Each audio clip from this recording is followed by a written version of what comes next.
Hi. അപ്പോൾ ഞാൻ കുറച്ച് നമ്മുടെ പച്ചക്കറി തൈകളൊക്കെ നടാൻ വേണ്ടിയിട്ടുള്ള ഒരു തയ്യാറെടുപ്പാണ് കേട്ടോ. അപ്പോൾ നമുക്ക് കൃഷിഭവനിൽ നിന്ന് കുറച്ച് തൈകൾ കിട്ടിയിട്ടുണ്ടായിരുന്നേ. അതായത് അതൊക്കെ ഒന്ന് നടാൻ വേണ്ടിയിട്ടാണ് കേട്ടോ. അപ്പോൾ മണ്ണൊക്കെയാണ് ഞാൻ മുന്നേ അതായത് നമ്മൾ കുമ്മായി ആക്കിയിട്ട് ട്രീറ്റ് ചെയ്ത് വെച്ചിട്ടുണ്ടായിരുന്നു കേട്ടോ, മൂടിയിട്ടിട്ടുണ്ടായിരുന്നു. അപ്പോൾ നമുക്ക് ആവശ്യത്തിന് കുറേശ്ശായിട്ട് എടുക്കാമല്ലോ. അപ്പോൾ അങ്ങനെ ഞാൻ മണ്ണ് ഒരു 10 ബക്കറ്റാണ് കേട്ടോ എടുത്തേക്കുന്നത്. ഈ അതേപോലത്തെ ബക്കറ്റിൽ തന്നെ ഒരു 10 ബക്കറ്റ് മണ്ണും എടുത്തിട്ടുണ്ട്. അതേപോലെ 2 ബക്കറ്റ് ചാണകപ്പൊടിയാണ് കേട്ടോ ഇട്ട് കൊടുത്തേക്കുന്നത്. ഇപ്പം ഞാൻ ഒരുപാട് വളങ്ങളൊന്നും ഇല്ലാതെ അത്യാവശ്യം കുറച്ച് വളങ്ങളൊക്കെ ഇട്ട് കൊടുത്തിട്ടേ പിന്നെ നമുക്ക് വേര് പിടിക്കുന്നതിനനുസരിച്ച് കുറേശ്ശെ ഇട്ട് കൊടുക്കാമല്ലോ എന്ന് വിചാരിച്ചിട്ടാണ് കേട്ടോ. അപ്പം കൂടുതലായിട്ടും ചാണകപ്പൊടി ഇട്ട് കൊടുത്തേക്കുന്നത്. അപ്പം നമുക്ക് ഈ മണ്ണും ചാണകപ്പൊടിയും കൂടെ ഒന്ന് മിക്സ് ആക്കിയിട്ട് പിന്നെ ഞാൻ ഇട്ട് കൊടുക്കുന്നത് എന്നറിയുമോ, നമ്മുടെ കരിയില കമ്പോസ്റ്റാണ് കേട്ടോ. അപ്പം കരിയില കമ്പോസ്റ്റ് നല്ല രീതിയിൽ നല്ല കറുത്ത് നല്ല കമ്പോസ്റ്റായിട്ട് കിട്ടിയിട്ടുണ്ടായിരുന്നു. അപ്പം ഇതും കൂടെ അങ്ങ് ഇട്ട് കൊടുക്കുകയാണെങ്കിൽ പെട്ടെന്ന് വേര് പിടിക്കാനൊക്കെ ആയിട്ട് നല്ലതല്ലേ, നല്ല വേരോട്ടം ഉണ്ടാവുമല്ലോ. അപ്പോൾ ആ ഒരു കമ്പോസ്റ്റും കൂടെ, അതും 2 ബക്കറ്റാണ് കേട്ടോ. അപ്പോൾ 10 ബക്കറ്റ് മണ്ണും 2 ബക്കറ്റ് ചാണകപ്പൊടിയും 2 ബക്കറ്റ് കരിയില കമ്പോസ്റ്റ് ഒക്കെ കൂടെ അത് മിക്സാക്കി വെച്ചിട്ടുണ്ട്. ഇതാണ് കേട്ടോ നമുക്ക് കിട്ടിയ തൈകൾ. അത് പയറുണ്ട്, എല്ലാ 5 തൈകൾ വീതം അങ്ങനെയൊക്കെയാണ് കേട്ടോ കിട്ടിയേക്കുന്നത്. മുളകും അതുപോലെ വഴുതനയുണ്ട്, പിന്നെ നമ്മുടെ വെണ്ടയുണ്ട്, അതുപോലെ നമുക്ക് തക്കാളി ഉണ്ട് കേട്ടോ.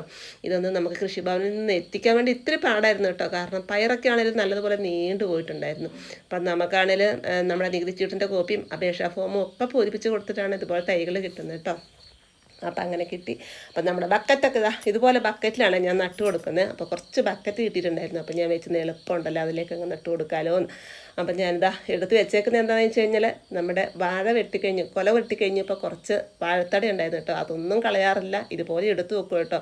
അതുപോലെ കമ്പോസ്റ്റ് ആക്കിയും വെക്കാറുണ്ട്. അപ്പോൾ ഇതിപ്പം ഞാൻ ഫ്രഷായിട്ട് കൊത്തി എടുത്തുകൊണ്ട് വന്നിട്ട് ബക്കറ്റിലൊരു അരഭാഗം അതങ്ങ് നിറച്ച് കൊടുക്കാമെന്ന് വിചാരിച്ചു. എന്നാൽ അധികം വലിയ രീതിയിൽ മണ്ണും അങ്ങനെ നിറച്ച് കൊടുക്കണ്ടല്ലോ. അതുമല്ല, കുറച്ച് മണ്ണും ചാണകപ്പൊടിയും ഒക്കെ കൂടെ ഇതിൻ്റെ മുകളിലേക്ക് ആകുമ്പോൾ ഈ ഒരു വാഴത്തടിയാണെങ്കിൽ പെട്ടെന്ന് നമുക്ക് കമ്പോസ്റ്റായി കിട്ടുകയും ചെയ്യും. അതുമല്ല, നല്ല വളമായിട്ട് കിട്ടുകയും ചെയ്യുമല്ലോ.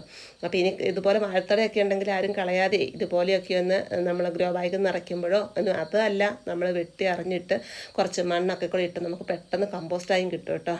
അപ്പം അങ്ങനെയൊക്കെ ഞാൻ ഫുള്ള് സെറ്റാക്കി വെച്ചിട്ടുണ്ട്. അപ്പം നമ്മൾ തൈകളൊക്കെ നട്ടു കൊടുക്കാം അല്ലേ. അപ്പം നമുക്ക് ഇത്രയും കൂടെ മുന്നേയാണ് ഈ ഒരു തൈകളൊക്കെ കിട്ടിയെങ്കിൽ നമുക്ക് ഓണത്തിനേക്ക് നമുക്ക് വിളവെടുക്കായിരുന്നല്ലേ. ഇപ്പം നമ്മൾ ഇനിയിപ്പം നട്ടു കൊടുത്താലും നമുക്ക് ഓണത്തിനേക്ക് കിട്ടുന്ന കാര്യം സംശയമാണല്ലേ. എന്നാണേലും ഇതൊക്കെ ഒന്ന് നല്ല മഴയൊക്കെ ആയതുകൊണ്ടേ അതുപോലെ നമ്മളൊന്ന് കെയർ ചെയ്യാൻ വേണം, എങ്കിലേ നമുക്ക് കിട്ടുകയുള്ളൂ. അപ്പം നമുക്ക് ഇത്ര താമസിച്ച് പോയി. മുന്നേ ആയിരുന്നെങ്കിൽ പിന്നെ ഇപ്പോൾ ഏകദേശം അത്രയല്ലേ ഉള്ളൂ നമുക്ക് ഓണത്തിനേക്ക്. അതുകൊണ്ട് നമുക്ക് അന്നത്തേക്കും കിട്ടുമെന്നറിയില്ല. എന്നാണേലും നമുക്ക് ഓണം കഴിഞ്ഞിട്ടാണെങ്കിലും നമുക്ക് എന്താണേലും നമുക്ക് ഡെയിലി വേണ്ട സാധനങ്ങളാണല്ലോ. തക്കാളി ആണെങ്കിലും പച്ചമുളകാണെങ്കിലും എല്ലാ പച്ചക്കറികളും. അപ്പം നമുക്ക് ഇതുപോലെ ചിലയിടത്ത് കൃഷിഭവനിലൊക്കെ വിത്തൊക്കെ ആണ് കൊടുക്കുന്നത്, ചിലയിടത്ത് ഇതുപോലെ തൈകളൊക്കെ കൊടുക്കും അല്ലേ. അപ്പം നിങ്ങൾക്ക് കിട്ടിയത് കമൻറ്റ് ചെയ്യണം കേട്ടോ.